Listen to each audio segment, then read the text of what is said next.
నమస్తే అండి, welcome back to our channel. రేపు శనివారం రోజు 7వ తారీఖున మనకి సుబ్రహ్మణ్య స్వామి షష్ఠి లేదా స్కంద షష్ఠి. ఈ షష్ఠి పూజ చాలా విశేషమైన పూజ అండి. ఇక అందరికీ కూడా సుబ్రహ్మణ్య స్వామిని ఆరాధించిన వాళ్ళకి తెలుస్తుంది. తప్పకుండా ప్రతి ఒక్కరు కూడా చేసుకోవడానికి అయితే ట్రై చేయండి. ముఖ్యంగా మంగళవారం రోజు వస్తే చాలా మంచిది. శనివారం కూడా విశేషమైంది. అయితే ఈ షష్ఠి పూజ ఏ విధంగా చేసుకోవాలి అన్నీ కూడా తెలుసుకునే ముందు మనకి సుబ్రహ్మణ్య స్వామి షష్ఠి ఎందుకు చేస్తాము అంటే స్వామివారికి సంతానం కోసం చేస్తూ ఉంటామండి. అదేవిధంగా వివాహం లేట్ అయినా, చర్మ వ్యాధులు సమస్యలతో బాధపడుతున్న, కంటి సమస్యలతో బాధపడుతున్న, ఇల్లు గృహం కోసం కానీ, జాబ్ కోసం కానీ, ఇటువంటి వేటి కోసమైనా సరే ఈ షష్ఠి పూజ అన్నది చక్కగా చేసుకోవచ్చు. అయితే స్వామివారికి మంగళవారం పూజ చేస్తామండి. బేస సంఖ్యలో ఇన్ని మంగళవారాలు అని మనం సంకల్పించుకొని పూజనైతే మనం ప్రారంభించవలసి ఉంటుందండి. లేదా ఒక్కసారైనా చేసుకోవచ్చు. ముందుగా స్వామివారి ఫోటో తీసుకోవాలి. ఒకవేళ స్వామివారి ఫోటో లేకపోతే మనం ఈ విధంగా ఆ మహేశ్వరుణ్ణి, పార్వతీదేవి, గణనాథుడు, సుబ్రహ్మణ్య స్వామి ఉన్న ఫోటో కూడా తీసుకోవచ్చు. లేదా ఒక నాగ సర్పం బొమ్మ ఉన్నట్టయితే సర్పాన్ని కూడా మనం పూజించవచ్చు. మట్టిని తెచ్చి కొంచెం సర్పంలా చేసి మనం పూజించవచ్చు. ముందుగా ఎరుపు రంగు అంటే మనకి సుబ్రహ్మణ్య స్వామికి ఇష్టం అన్నమాట. అందుకని ఈరోజు అన్నీ కూడా ఎరుపు రంగు ఉండేలా చూసుకోవాలి. ఎరుపు రంగు క్లాత్ పరిచి ఫోటో పైన మంచిగా 3 గుప్పెళ్ళతో బియ్యం పోసి ఫోటోను ప్రతిష్ఠించుకోవాలి. ఉదయము సాయంత్రం కూడా ఈ పూజ చేయవలసి ఉంటుంది. చాలా విశేషమైన పూజ. సంతానం లేదు చాలా రోజుల నుంచి అనుకునే వాళ్ళకి ఇది మంచిగా ఉపయోగపడుతుంది. చాలామంది, నాకు తెలిసినంతలో చాలామందికి ఈ పూజ చేసిన అనంతరం సంతానం కలిగారు. తప్పకుండా సంతానం లేదు అని బాధపడేవారు మంచిగా మనస్ఫూర్తిగా స్వామివారిపై నమ్మకం ఉంచి పూజను ఆచరించండి. ఈ విధంగా షట్కోణం ముగ్గు వేసుకోవాలి. షట్కోణం ముగ్గు మన సుబ్రహ్మణ్య స్వామికి పూజకి తప్పకుండా షట్కోణం ముగ్గు వేసి పసుపు కుంకాలతో అలంకరించాలి.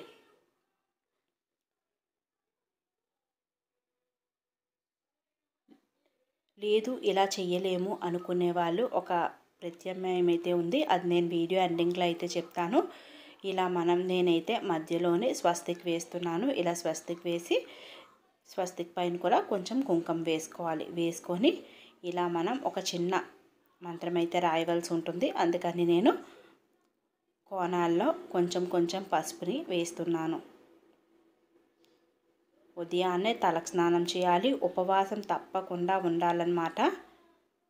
ష రా వ నా, ఫస్ట్ షా రాశాను. ష రా వ నా బ వ ఇలా రాసుకోవాలి. ఇలా రాసుకున్న అనంతరం నేను మధ్యలో ఒక ప్లేట్ పెట్టుకుంటున్నాను. ఇప్పుడు నేను ప్లేట్లోని స్వామివారిని ప్రతిష్ఠించుకుంటాను. ఒక తమలపాకు వేసి అక్షింతాలు వేసి ఒక గిన్నె పెట్టుకున్నాను. అందులో నాగేంద్ర స్వామి రూపంలో సుబ్రహ్మణ్య స్వామి ఉంటారు కనుక వల్లి సమేతంగా వల్లిని పెళ్లి చేసుకోవడానికి ఆయన ఈ రూపం దాల్చారు కనుక నాగేంద్ర స్వామిని పెట్టుకున్నాను. పెట్టుకొని ఇప్పుడు నేను ఈ విగ్రహానికి అభిషేకం చేస్తున్నాను. పాలతో అభిషేకం చేసి ఆ పాలను ఇంట్లో అందరూ స్వీకరించడం వల్ల ఆరోగ్య సమస్యలు, కుజదోషాలు, అదేవిధంగా సంతానం లేని వాళ్ళకి సంతానం కలుగుతుంది. వివాహం ఆలస్యమైన వాళ్ళకి వివాహం కలుగుతుంది. దీపారాధనకి నూనెను సిద్ధం చేసుకుంటున్నాను. నూనె అన్ని ప్రమిదల్లో వేసుకుంటున్నాను.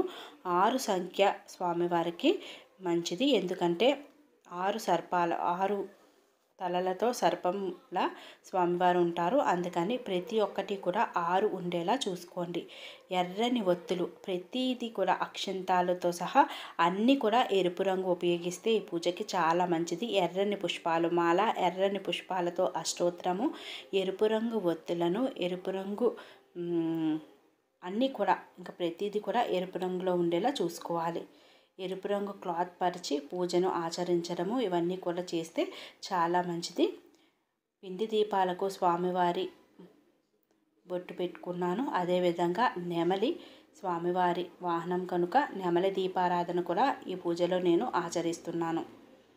ఇవన్నీ చెయ్యలేము అనుకునే వాళ్ళకి ఒక చిన్న రెమెడీ అయితే లాస్ట్లో ఎండింగ్లో చెప్తాను. వీడియో అయితే స్కిప్ చేయకుండా ఎండింగ్ వరకు చూడండి. ఈ పూజ చాలా విశేషమైన పూజ. ఇలా ముందుగా దీపారాధన చేసుకొని మంచిగా అప్పుడు వినాయకుని పూజ ఆచరించాలి. విఘ్నాలు తొలగించమని ముందుగా సుబ్రహ్మణ్య స్వామి సోదరుడైన వినాయకుణ్ణి ముందుగా పూజను ఆచరించి వినాయకునికి నమస్కరించుకొని పంచోపచార పూజను నిర్వహించాలి. ధూప దీప నైవేద్యాలు అన్నీ కూడా సమర్పించి వస్త్రాన్ని కూడా సమర్పించాను.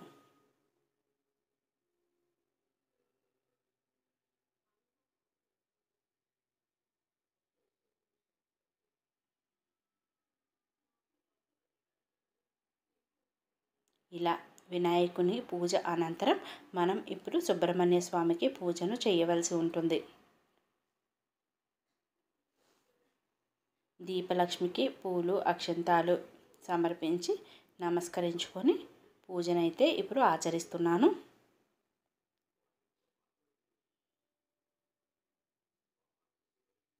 ముందుగా పిండి దీపాలు అన్నీ కూడా వెలిగించుకోవాలి.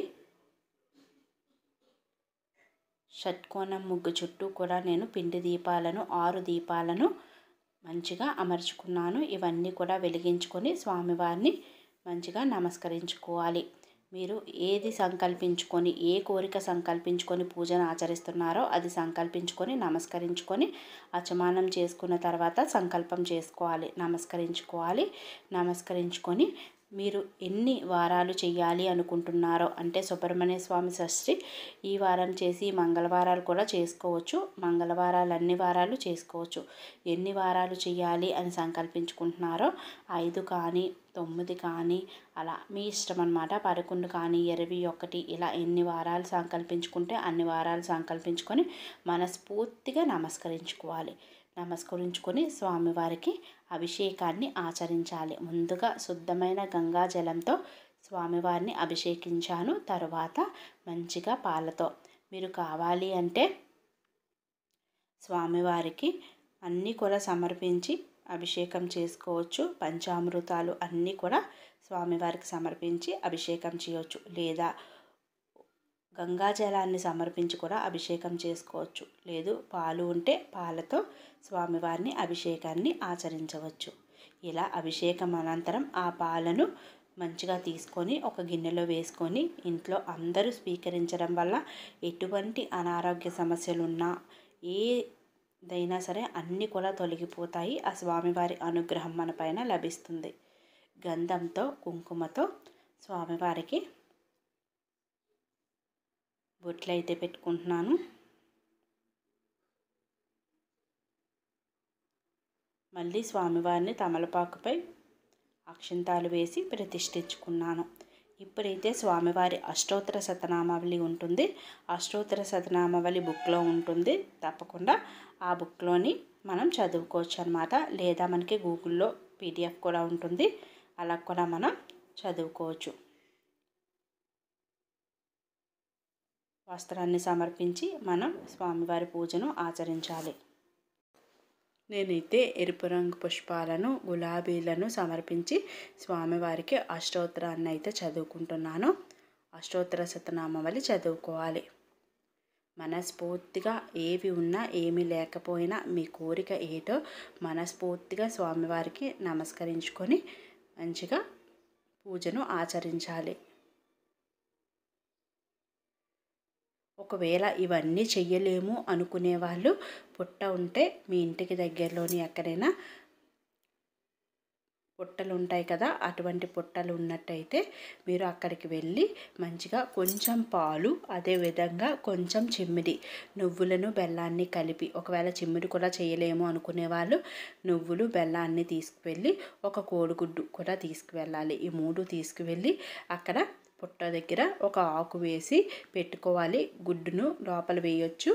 పాలను ఒక చిన్న గిన్నెలోని, అదేవిధంగా నువ్వులు చిమ్మిడిని కూడా ఒక గిన్నెలో పెట్టి అక్కడ పెట్టుకొని స్వామివారికి నమస్కరించుకున్నట్టయితే తప్పకుండా ఇలా మీరు కొన్ని వారాలు చేస్తే, ఒక 5 వారాలు కానీ 11 వారాలు కానీ ఇలా చేస్తే తప్పకుండా మీ కోరిక అనేది నెరవేరుతుంది. ఇలా ఇంట్లో అన్నీ ఆచరించలేము అనుకునే వాళ్ళు ఈ విధంగా పుట్ట దగ్గర కూడా మంచిగా నమస్కరించుకోవాలి. మా కోరిక నెరవేరిందంటే స్వామి నీకు ఇన్ని వారాలు చేస్తాము అని నమస్కరించుకోవాలి. లేదా ముందుగా చేసినా సరే స్వామివారు తప్పకుండా మీ కోరిక అన్నది నెరవేరుస్తారు. సంతానం కావచ్చు, వివాహం కావచ్చు, ఏమన్నా దోషాలు ఉంది మీకు వివాహం లేట్ అయినా సరే తప్పకుండా మీ వివాహం అనేది కలుగుతుంది. సుబ్రహ్మణ్య స్వామికి అంత మహిమ ఉంటుంది. పూజ చేసిన వాళ్ళు ఎవ్వరు కూడా వాళ్ళ కోరిక నెరవేరలేదు అనుకోలేదు, అందరికీ కూడా నెరవేరాయి. ఇలా అష్టోత్తర శతనామావళి అయితే చేసుకుంటున్నాను.